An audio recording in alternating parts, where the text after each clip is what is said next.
ಹಂಚಿಕೊಳ್ಳೋದಕ್ಕೆ ಜನಸಾಮಾನ್ಯರು ಮತ್ತು ಈ ಸಮಾಜದ ಬೇರೆ ಬೇರೆ ವರ್ಗದ ಬೇರೆ ಬೇರೆ ಬಗೆಯ ಜನಗಳು ನಮ್ಮ ನಡುವೆ ಇದ್ದಾರೆ. ನಿಮ್ಗೆಲ್ರಿಗೂ ಕೂಡ ಈ ಕಾರ್ಯಕ್ರಮಕ್ಕೆ ಸ್ವಾಗತ. ಮೊದಲನೇದಾಗಿ ನಾನು ಅಶೋಕ್ ಗೌಡ ಅವರಿಂದನೇ ಆರಂಭ ಮಾಡೋದಕ್ಕೆ ಬಯಸ್ತೀನಿ. ಫಸ್ಟ್ ರಿಯಾಕ್ಷನ್, ಕಾಸ್ಟ್ಲಿ ದುಬಾರಿ ದುನಿಯಾ, ನೀವು ಅಹೋರಾತ್ರಿ ಧರಣಿ ಮಾಡಿದ್ರಿ, ಅದರ ಅಂಶಗಳಿಗೂ ಮತ್ತೆ ಬರ್ತೀನಿ. ಫಸ್ಟ್ ರಿಯಾಕ್ಷನ್ ಏನು ಹೇಳಕ್ ಬಯಸ್ತೀರಿ? ನೋಡಿ, ಒಂದೇನಾಗಿದೆ ಅಂತಂದರೆ 4 ಟೈಪ್ ಆಫ್ ಟ್ಯಾಕ್ಸ್ನ ಕರ್ನಾಟಕ ರಾಜ್ಯ ಆದರೆ ಯಾವುದೇ ರಾಜ್ಯಗಳವರು ಜಾಸ್ತಿ ಮಾಡ್ಬೋದು. ಒಂದು ವಾಹನ ಶುಲ್ಕ ಅಂದರೆ ಮೋಟರ್ ವೆಹಿಕಲ್ ಟ್ಯಾಕ್ಸ್ನ ಅದನ್ನು ಜಾಸ್ತಿ ಮಾಡಿದ್ದಾರೆ.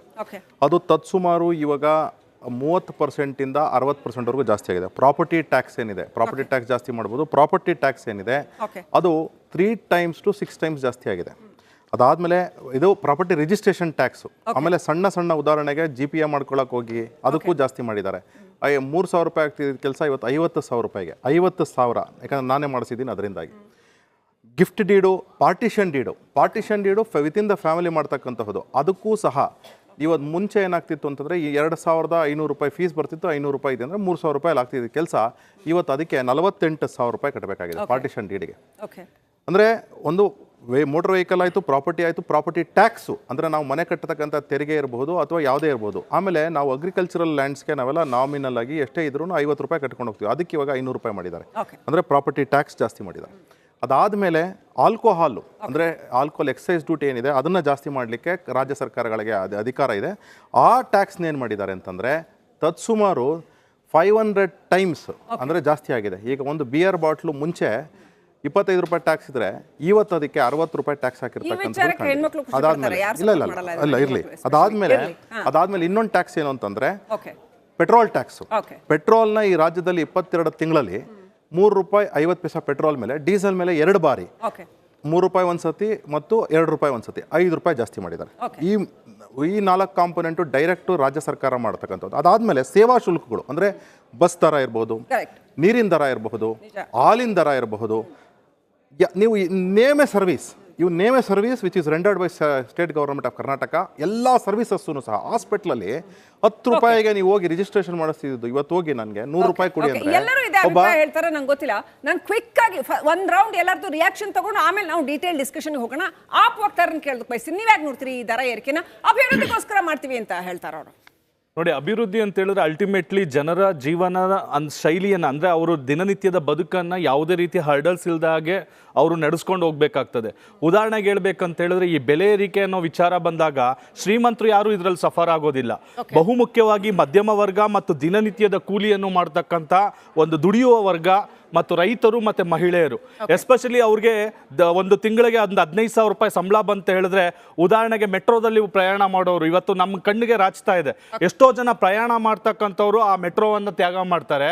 ಉಚಿತ ಬಸ್ ಅಂತ ಹೇಳಿ ಆ ಬಸ್ಸಲ್ಲಿ ಹೋಗಿ ಒಂದೊಂದು ಪೈಸೆನೂ ಉಳಿತಾಯ ಮಾಡಲಿಕ್ಕೆ ಶ್ರಮ ವಹಿಸ್ತಾ ಇದ್ದಾರೆ. ಮತ್ತು ದಿನನಿತ್ಯದ ಅವ್ರು ಬಳಸೋವಂಥದ್ದೇನು ಅಂತ ಅವ್ರೇನು ಲಕ್ಸುರಿಯಸ್ ಲೈಫನ್ನು ಲೀಡ್ ಮಾಡ್ತಾರಲ್ಲ, ಅವರು ದಿನನಿತ್ಯ ಹಾಲು ತಗೋಬೇಕಾಗ್ತದೆ. ಹಾಲು ಖರೀದಿ, ತರಕಾರಿ, ಅಗತ್ಯ ವಸ್ತುಗಳು, ಬೇಳೆ ಕಾಳು, ಅಕ್ಕಿ, ಅವರು ಒಂದು ಹೊಟ್ಟೆ ತುಂಬಿಸ್ಕೊಳ್ಳೋದಕ್ಕೆ ಬದುಕ್ತಾ ಇರ್ತಕ್ಕಂಥ ಜನ ಈ ರೀತಿಯ ತೆರಿಗೆಗಳ ಮೇಲೆ ತೆರಿಗೆ, ದಿನನಿತ್ಯದ ತೆರಿಗೆ ನೋಡಿ, ಅದು ಹೇಳಿದ್ರು ಎಕ್ಸೈಸ್ ಡ್ಯೂಟಿ ಇದೆಲ್ಲ ಹಾಕ್ಲಿ, ಅದು ಯಾರು ಅದನ್ನ ಭೋಗಿಸ್ತಾರೋ ಅನುಭವಿಸ್ತಾರೋ ಅವ್ರಿಗೆ ಅದು ಅನ್ವಯಿಸ್ತದೆ. ಆದ್ರೆ ಒಂದು ಜನಸಾಮಾನ್ಯ ಅವನು ಒಂದು ಬದುಕು 3 ಹೊತ್ತಿನ ಊಟಕ್ಕೋಸ್ಕರ ಈ ಒಂದು ಬೆಲೆಗಳನ್ನ ಕೊಡ್ತಾ ಇದ್ದಾನಲ್ಲ, ಅದಂತೂ ತುಂಬಾನೇ ಅಕ್ಷಮ್ಯ ಮತ್ತು ಖಂಡನೀಯ. ಮತ್ತೆ ಅದರಲ್ಲಿ ನಾವು ಮುಖ್ಯವಾಗಿ ನೋಡೋದಾದ್ರೆ ರಾಜ್ಯ ಸರ್ಕಾರ ಏರಿಕೆ ಮಾಡಿದ್ದು ಹೌದು, ರಾಜ್ಯ ಸರ್ಕಾರನೂ ಒಂದ್ ಕಡೆ ಏರಿಕೆ ಮಾಡಿದೆ, ಇನ್ನೊಂದ್ ಕಡೆ ಕೇಂದ್ರ ಸರ್ಕಾರನೂ ಏರಿಕೆ ಮಾಡಿದೆ. ಯಾಕಂದ್ರೆ ನಾವು ಅದನ್ನು ಚರ್ಚೆ ಮಾಡ್ಬೇಕಾದ್ರೆ ಬೆಲೆ ಏರಿಕೆ ಅಂದ್ರೆ ಯಾರೋ ಒಬ್ರು ಏರಿಕೆ ಮಾಡಿದ್ರು ಅಂತೇಳಿ ಒಂದ್ ಸೈಡ್ ಆಗಿ ಮಾತಾಡೋದ್ರಿಂದ ಅಂತಲ್ಲ. ಒಟ್ಟಾರೆ ನಮ್ಮ ಒಕ್ಕೂಟ ವ್ಯವಸ್ಥೆಯಲ್ಲಿ ಜನಸಾಮಾನ್ಯರ ಬದುಕು ಯಾವ ರೀತಿ ಇದೆ, ಆ ಬದುಕಿಗೆ ಈ ಒಂದು ಕೇಂದ್ರ ಸರ್ಕಾರ ಆಗ್ಲಿ ಅಥವಾ ರಾಜ್ಯ ಸರ್ಕಾರ ಆಗ್ಲಿ ಅವ್ರು ಬದುಕಲಿಕ್ಕೆ ಸೂಕ್ತವಾದಂತಹ ವಾತಾವರಣವನ್ನು ನಿರ್ಮಾಣ ಮಾಡಬೇಕು ಅಂತ ಹೇಳ್ತಾ ಇದ್ದಾರೆ. ಕ್ವಿಕ್ಲಿ ದೇವರಾಜ್ ಅವರೇ, ನೀವು ಹೇಗೆ ನೋಡ್ತೀರಾ? ಅಲ್ಲ, ಖಂಡಿತಮ್ಮ. ನಾನು ಬಹುಶಃ ಇತ್ತೀಚೆಗೆ ಒಂದು 3 ದಿವಸ ಹಿಂದೆಗಡೆ ಒಂದು ಆಟೋ ಹಿಂದೆಗಡೆ ಒಂದು ಬರಹವನ್ನು ನಾನು ಗಮನಿಸಿದೆ. ಭಾಳಷ್ಟು ಸೊಗಸಾಗಿ ಬರೆದಿದ್ರು. ಬಹುಶಃ ನನಗನ್ಸುತ್ತೆ ಇಷ್ಟು ಚೆನ್ನಾಗಿ ನಾವು ಇವತ್ತಿನ ದಿವಸವನ್ನು ವಿಶ್ಲೇಷಣೆ ಮಾಡ್ಲಿಕ್ಕೆ ಆಗಲ್ವೇನು ಅಂತ ನನಗನ್ಸುತ್ತೆ. ಹಗಲು ರಾತ್ರಿ ದುಡಿ, ಸಂಸಾರ ಬಿಡಿ, ಸರ್ಕಾರಕ್ಕೆ ಕೊಡಿ. ಎಷ್ಟು ಸೊಗಸಾಗಿ ಬರ್ದಿದ್ರು ಅಂದ್ರೆ, ಹಗಲು ರಾತ್ರಿ ದುಡಿ, ಸಂಸಾರ ಬಿಡಿ, ಸರ್ಕಾರಕ್ಕೆ ಕೊಡಿ.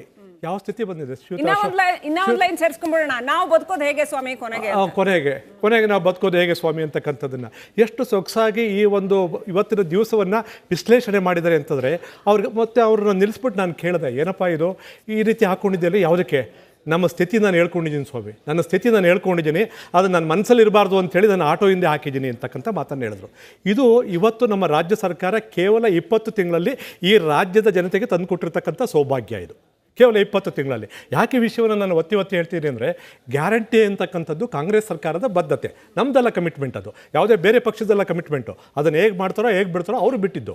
ಆದರೆ ಇವತ್ತಿನ ದಿವಸ ಏನಾಗಿದೆ, ಇವರು ಕೇವಲ 20 ತಿಂಗಳಲ್ಲಿ ಹಾಕಿರ್ತಕ್ಕಂಥ ಒಂದು ಟ್ಯಾಕ್ಸ್ಗಳೇನಾಗಿದೆ, ಸರಿ ಸುಮಾರು 51,780 ಕೋಟಿ ಬರ್ತಾ ಇದೆ ಇವತ್ತಿಗೆ.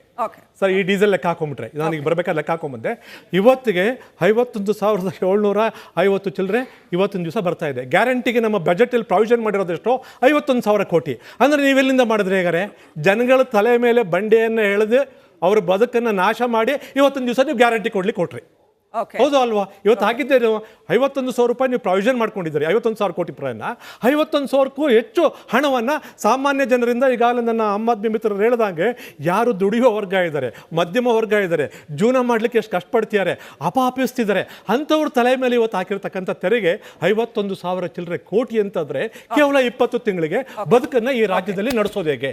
ಎಷ್ಟು ದುಸ್ತರ ಇವತ್ತಿನ ದಿವಸ. ನಾನು ಬಸವರಾಜ್ ಇಟ್ನಾಳ್ ಅವ್ರನ್ನ ಕೇಳಕ್ ಬಯಸ್ತೀನಿ. ಬಹಳ ಕ್ಲಿಯರ್ ಆಗಿ ಜನನು ಕೂಡ ಹೇಳ್ತಾ ಇದ್ದಾರೆ, ಸಾಮಾನ್ಯ ಜನನು ಕೂಡ ಹೇಳ್ತಾ ಇದ್ದಾರೆ, ಇವಾಗ ನಮ್ಗೆ ಅರ್ಥ ಆಗೋಗ್ಬಿಟ್ಟಿದೆ, ದೊಡ್ಡ ಮೋಸ ಆಗೋಯ್ತಿದ್ದು ಅಂತ. ಫ್ರೀ ಕೊಡ್ತೀವಿ ಕಾಕಾ ಪಾಟೀಲ್, ನಿಂಗೂ ಫ್ರೀ, ಮತ್ತೊಬ್ರಿಗೂ ಫ್ರೀ, ಏನು ಫ್ರೀ? ಮೋಸ ಫ್ರೀ, ವಂಚನೆ ಫ್ರೀನಾ ಅಂತ ಜನ ಕೇಳ್ತಾ ಇದ್ದಾರೆ.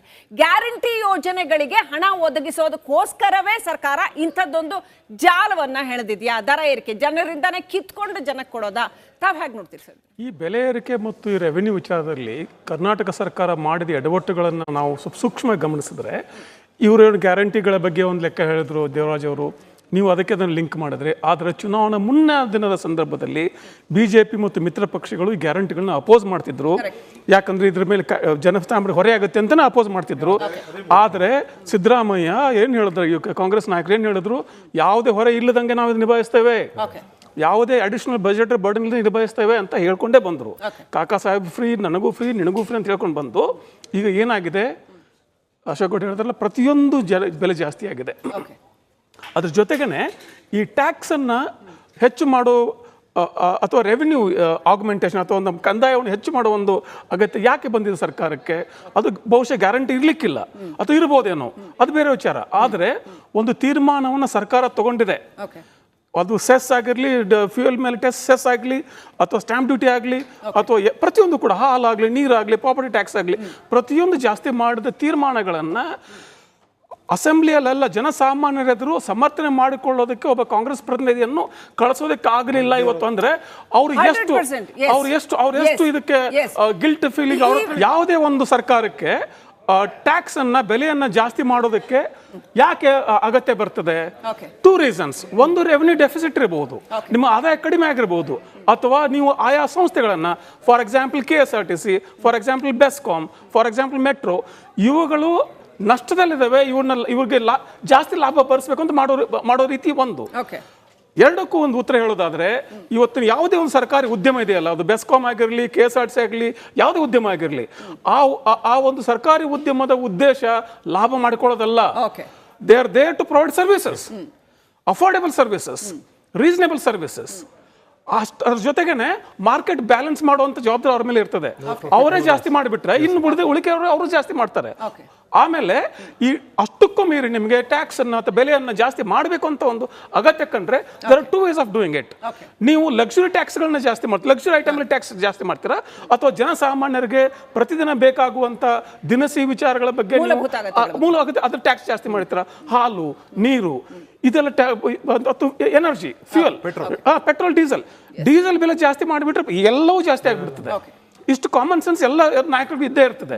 ನೀವು ಲಕ್ಸುರಿ ಐಟಮ್ಗಳನ್ನ ಟ್ಯಾಕ್ಸ್ ಮಾಡಿದ್ರೆ ಅಥವಾ ಬೆಲೆ ಜಾಸ್ತಿ ಮಾಡಿದ್ರೆ ಜನ ಅಷ್ಟಾಗಿ ಕೇಳಲ್ಲ. ಆದ್ರೆ ನೀವು ಎಸೆನ್ಷಿಯಲ್ ಗೂಡ್ಸ್, ಎಸೆನ್ಷಿಯಲ್ ದಿನಮಯ ಬದುಕೋದು, ಅದರಲ್ಲೂ ಕೂಡ ಯಾವ ಸಂದರ್ಭದಲ್ಲಿ ಮಾತಾಡ್ತಿದ್ದೇವೆ ನಾವು ಅಂದ್ರೆ, ಇವತ್ತು ಇಡೀ ಭಾರತ, ಕರ್ನಾಟಕ ಮಾತ್ರ ಅಲ್ಲ, ಬೆಂಗಳೂರು ಮಾತ್ರ, ಇಡೀ ಭಾರತದಲ್ಲಿ ಜನರ ಹತ್ರ ಪರ್ಚೇಸಿಂಗ್ ಪವರ್ ಕಡಿಮೆ ಆಗ್ತಾ ಇದೆ, ಆದಾಯ ಕಡಿಮೆ ಇದೆ, ಎಂಪ್ಲಾಯಬಿಲಿಟಿ ಕಡಿಮೆ ಇದೆ. ಅಂತ ಸಂದರ್ಭದಲ್ಲಿ ಹೆಚ್ಚುವರಿ ಏರಿಕೆ ಯಾರು ಮಾಡ್ತೀರಿ? ಯಾರ ಸರ್ಕಾರವನ್ನ ಮೋದಿ ಸರ್ಕಾರವನ್ನ ಟೀಕೆ ಮಾಡ್ಕೊಂಡು ಬಂದ್ರಿ ನೀವು. ಬೆಲೆ ಜಾಸ್ತಿ ಮಾಡಿದ್ದಾರೆ ಅಂತ ನೀವು ಕಡಿಮೆ ಮಾಡಬೇಕಿತ್ತಲ್ಲ. ಕಂಟಿನ್ಯೂ ಮಾಡೋಣ. ನಮ್ಮ ಜೊತೆ ಸಾಕಷ್ಟು ಜನ